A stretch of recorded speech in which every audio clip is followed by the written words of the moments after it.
esse é um momento muito especial da história brasileira, da história desse parlamento, da história do Brasil. Esse é um momento de resgatarmos o país de uma situação de caos, de uma situação de penúria, tanto desemprego, e estamos à beira realmente de um precipício em que corremos o risco de ficarmos sem as aposentadorias, sem dinheiro para pagamento de salários de servidores públicos. Então, esse é um momento que inspira muito cuidado para todos nós parlamentares que temos agora a obrigação de dar ao povo brasileiro a segurança e o remédio que tanto precisam. Precisamos todos. E nem sempre o remédio é um remédio doce. Falar de previdência, de reforma da Previdência, não é uma coisa fácil, nunca foi em nenhum lugar do mundo.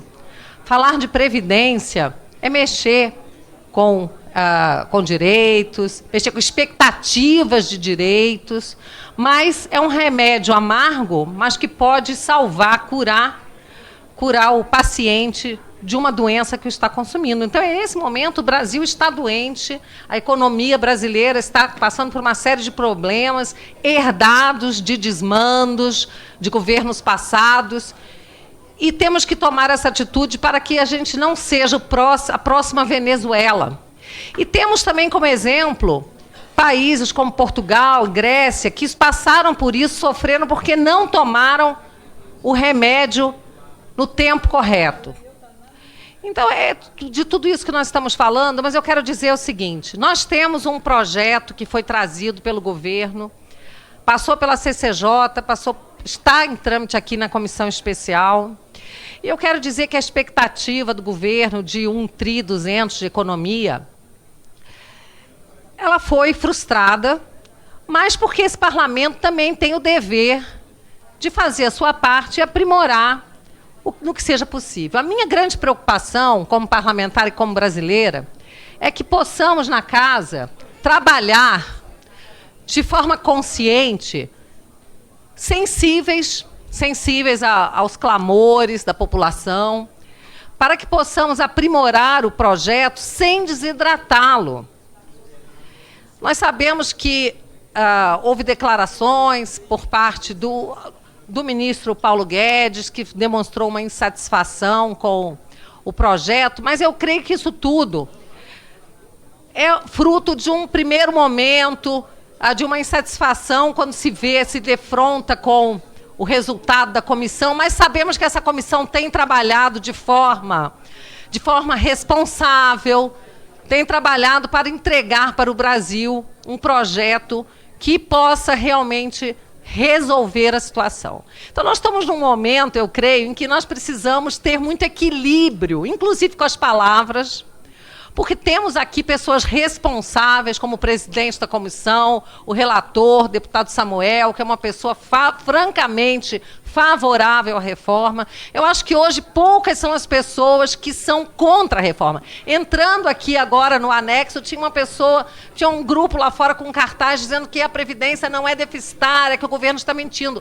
Acho que ninguém acredita nisso. Eu fiquei com vontade de perguntar para aquela pobre moça que estava segurando o cartaz se ela tinha consciência da bobagem que estava escrita ali. Porque a verdade é que mesmo aquelas pessoas que não querem essa reforma, sabem que o Brasil precisa, sim, dessa reforma. Então, esse é o momento de tomarmos muito cuidado com as nossas ações, com as nossas palavras, porque precisamos entregar uma reforma que não seja desidratada e, ao mesmo tempo, fazermos melhorias, sim, por que não, no projeto que foi apresentado pelo governo.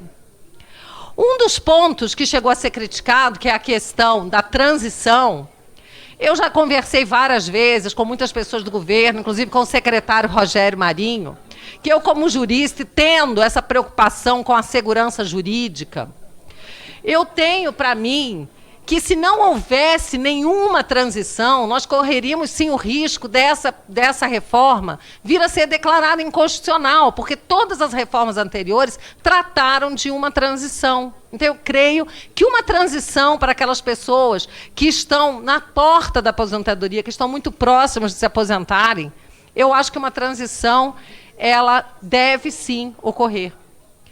Eu peço que, nesse momento, todos nós saibamos lidar de uma forma muito adulta, inclusive emocionalmente, às vezes com críticas que recebemos, às vezes fazemos, para que a gente possa achar a melhor solução, sabendo que estamos, sim, trabalhando. Esse parlamento está, sim, trabalhando para entregar ao povo brasileiro uma reforma que possa solucionar, por um longo tempo, o problema nosso da Previdência. Creio que outras questões que que estão sendo retiradas pelo relatório, como o BPC, eu sou, por exemplo, favorável a que se tenha um BPC facultativo, que as pessoas possam optar pelo BPC nos moldes atuais ou nos moldes propostos pela reforma do governo. Não há nenhum problema e não há nenhum impacto fiscal nisso também. Então, acho que nós temos que ter essa responsabilidade.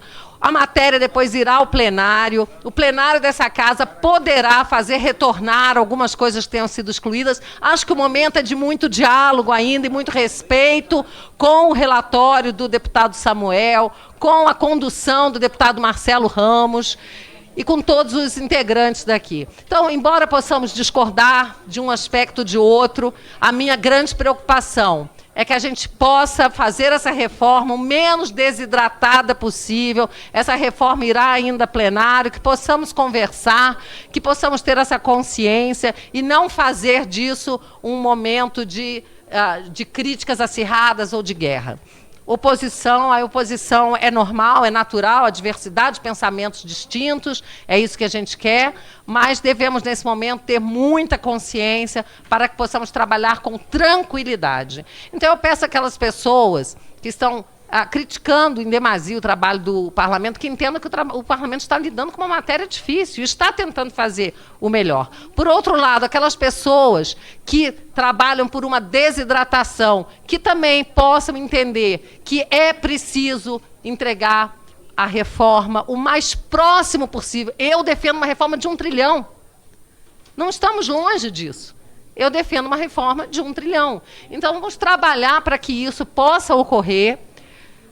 Possamos, sim, ajustar o que for necessário ajustar, mas sem causarmos uma dificuldade tão grande ao governo que daqui a 5, 6 anos tenhamos que passar novamente por esse processo desgastante de uma reforma da Previdência. Sabemos também que, como tem dito o ministro Paulo Guedes, após a reforma da Previdência, a tendência é que, com a economia desse montante, a economia brasileira possa acelerar de uma forma tão grande. A gente tem dito que o Brasil vai voar, o Brasil vai se acelerar e nós teremos, então, recursos para que se possa investir em saúde, educação, infraestrutura, postos de emprego, 8 milhões de postos de emprego prometidos para 2022. Então, vamos trabalhar dessa forma, sabendo que esse momento é um momento de um remédio amargo, mas necessário. Então, eu peço a sensibilidade dos colegas para que façamos os ajustes necessários, mas sem desidratar em demasia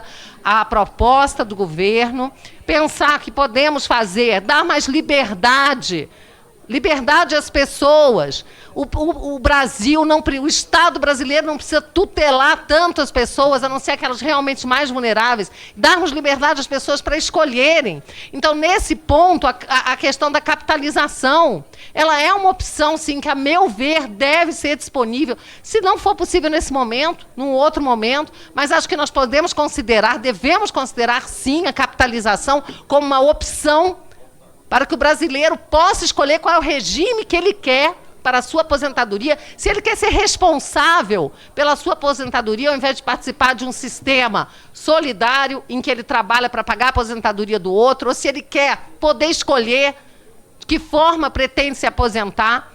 Então, temos vários aspectos a serem trabalhados, mas eu parabenizo aqui tanto o deputado Marcelo Ramos como o deputado Samuel Moreira pelo excelente trabalho que vem apresentando aqui na comissão. Não é fácil, sabemos que tem sido alvo de crítica, mas sabemos também que aquelas pessoas até que criticam o trabalho porque acham que foi perdida muita coisa, são pessoas que querem o bem do Brasil. Como somos todas pessoas que queremos o bem, eu acho que podemos ter essa maturidade de encontrarmos uma resposta que seja melhor, em que nós, parlamentares, possamos ser sensíveis e melhorar a... Uma mulher patriota que queira 100% brasileira. vida, Lava Jato, escolas e partido.